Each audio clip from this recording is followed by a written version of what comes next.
വൈവിധ്യങ്ങളുടെ ഒരു കലവറ തന്നെയാണ് തിരഞ്ഞെടുപ്പിന് മുൻപുള്ള ഈ സമയത്ത് നമ്മൾ ഇന്ത്യ മുന്നണിയുടെ രാഷ്ട്രീയത്തിൽ കാണുന്നത്. വൈവിധ്യമാർന്ന രാഷ്ട്രീയ കക്ഷികൾ, തീവ്ര ഇടത്ത നിലപാടുള്ളവരും മധ്യനിലപാടുള്ളവരും സോഷ്യലിസ്റ്റുകളും ഇന്ത്യൻ നാഷണൽ കോൺഗ്രസും എല്ലാം ചേർന്ന ഒരു മുന്നണി. ആ മുന്നണിയുടെ ലക്ഷ്യം എന്ന് പറയുന്നത് ഭാരതീയ ജനതാ പാർട്ടിയും നരേന്ദ്രമോദിയെയും അധികാരത്തിൽ നിന്നും മാറ്റി ഒരു പുതിയ സംവിധാനം കൊണ്ടുവരിക. അപ്പം അങ്ങനെ നോക്കുമ്പോൾ അതിനൊരു ലക്ഷ്യമുണ്ടെന്ന് തോന്നാം. പക്ഷെ അധികാരം മാത്രമായി ലക്ഷ്യമെന്നത് കേവലം അധികാരം നേടുന്നത് മാത്രമായി മാറുമ്പോൾ എവിടെയാണ് ഒരു പ്രത്യയശാസ്ത്രം ഉണ്ടാവുക? എവിടെയാണ് അതിനൊരു കൊഹീസീവ് നേച്ചർ ഉണ്ടാവുക? അങ്ങനെയാണ് ചെറിയ ചെറിയ ചെറിയ കാര്യങ്ങൾ പോലും അധികാര തർക്കമായിട്ടും അത് മുന്നണിയുടെ പിളർപ്പിലും മുന്നണിയിൽ നിന്നും ഘടകകക്ഷികൾ വിട്ടു പോകുന്നതിലേക്കുമൊക്കെ നയിക്കുന്നത് എങ്ങനെയാണ്? ഇവിടെ നോക്കൂ, ഈ ബീഹാർ ആണല്ലോ ഇപ്പോഴത്തെ പ്രധാനപ്പെട്ട തർക്ക വിഷയം. ആ ഒരു യുദ്ധത്തിൽ, വിശാലമായ ആ ഒരു മുന്നണി സംവിധാനത്തിൽ ബീഹാറിൽ തട്ടി രാഹുൽ ഗാന്ധിയുടെ യാത്ര, ഭാരത് ജോഡോ ന്യായ യാത്ര ബീഹാറിലേക്ക് പ്രവേശിക്കുന്ന സമയത്ത് ബീഹാർ രാഷ്ട്രീയം ആകെ തകിടം മറിയുകയാണ്. പ്രത്യേകിച്ചും ബീഹാറിലെ ഇന്ത്യ മുന്നണി രാഷ്ട്രീയം തകിടം മറിയുന്ന കാഴ്ചയാണ് കാണുന്നത്. കഴിഞ്ഞ ഒരു ദശകത്തിനുള്ളിൽ തന്നെ 9 പ്രാവശ്യമാണ്, 2 ദശകത്തിനുള്ളിൽ 9 പ്രാവശ്യമാണ് ശ്രീ നിതീഷ് കുമാർ മുഖ്യമന്ത്രി പദവിയിലെത്തിയത്.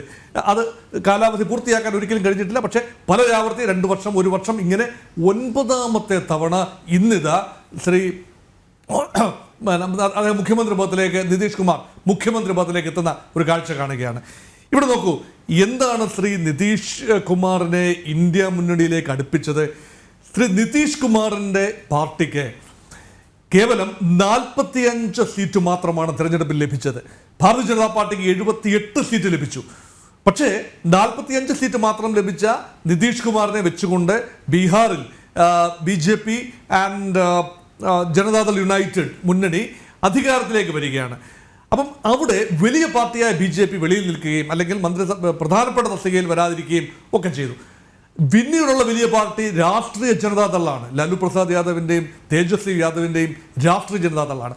അപ്പോൾ നിതീഷ് കുമാറിന് വ്യക്തമായിട്ടറിയാം അദ്ദേഹത്തിൻ്റെ അടിസ്ഥാനം വളരെ വളരെ വളരെ പിന്നോട്ടാണ്. ഏറ്റവും വലിയ 2 പാർട്ടികളാണ് ഭാരതീയ ജനതാ പാർട്ടിയും രാഷ്ട്രീയ ജനതാദളും. അതിനുശേഷം മാത്രമേ ഉള്ളൂ ജനതാദൾ യുണൈറ്റഡിന് ഇപ്പോൾ യഥാർത്ഥത്തിൽ ബീഹാറിൽ സ്ഥാനം. അപ്പം എങ്ങനെയും മാറിയും മറിഞ്ഞും ഒരു ബാൻഡ് വാഗണിൽ നിന്നും മറ്റതിലേക്കും അതിനുശേഷം തിരിച്ചും എപ്പോഴും തൻ്റെ മുഖ്യമന്ത്രി കസേര സംരക്ഷിക്കുന്നതിന് വേണ്ടി ഞാണിന്മേൽ കളിയാണ് എക്കാലത്തും, ഈ പ്രാവശ്യം മാത്രമല്ല എക്കാലത്ത് നടത്തിയിരുന്നത്. അതുകൊണ്ട് അങ്ങനെ സ്ഥിരതയില്ലാത്ത ഒരാളെ ഇന്ത്യ മുന്നണി അതിൻ്റെ നേതൃത്വത്തിൽ അതിൻ്റെ സൂത്രധാരനായി കണ്ടു എന്നതിലാണ് ഇന്ത്യ മുന്നണിക്ക് പിടിച്ചത്. കാരണം ഇന്ത്യ മുന്നണിയുടെ ഫോർമേഷൻ്റെ മെയിൻ കാറ്റലിസ്റ്റ് തന്നെ ശ്രീ നിതീഷ് കുമാർ ആയിരുന്നു. അദ്ദേഹം വിചാരിച്ചു അദ്ദേഹത്തിന് ആദ്യം കൺവീനർ സ്ഥാനവും അല്ലെങ്കിൽ ചെയർമാൻ സ്ഥാനവും പിന്നീട് പ്രധാനമന്ത്രി സ്ഥാനത്തേക്ക്, അദ്ദേഹം സീനിയർ നേതാവാണല്ലോ, പ്രധാനമന്ത്രി സ്ഥാനത്തേക്ക് അദ്ദേഹത്തെ ഉയർത്തിക്കാട്ടും എന്ന വിശ്വാസമാണ് ശ്രീമതി മമതാ ബാനർജിയുടെയും ശ്രീ അരവിന്ദ് കെജ്രിവാളിൻ്റെയും തന്ത്രപരമായ ഇടപെടലിലൂടെ പൊലിഞ്ഞു പോയത്.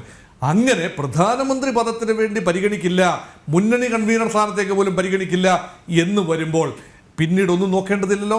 അതുകൊണ്ട് ഈ ജാതകം മുൻകൂട്ടി തന്നെ എഴുതപ്പെട്ടതാണ്. ഏതാനും മാസങ്ങൾക്ക് മുൻപ് തന്നെ എഴുതപ്പെട്ട ഒരു ജാതകം തന്നെയാണ്. ഇപ്പോൾ അത് പൂർത്തീകരിക്കപ്പെട്ടു. അതിൻ്റെ ഒരു ഫലം നമ്മൾ കാണുന്ന കാഴ്ചയാണ് കണ്ടത്. അതുകൊണ്ട് അടിസ്ഥാനപരമായി ഞാൻ പറയാൻ ഉദ്ദേശിച്ച ഒരു കാര്യം ഇതാണ്. അടിസ്ഥാനപരമായി പ്രത്യയശാസ്ത്രപരമായ യോജിപ്പില്ലാത്ത കക്ഷികൾ, അത് രാഷ്ട്രീയ ജനതാദൾ യുണൈറ്റഡ്, അതുപോലെ സമാജ്വാദി പാർട്ടി, ബംഗാളിലെ തൃണമൂൽ കോൺഗ്രസ്, ഡൽഹിയിലെ ആം ആദ്മി പാർട്ടി, ഇവരെല്ലാം അവരവരുടേതായ തട്ടകത്തിൽ അവർ വലിയ പുലികളാണ്.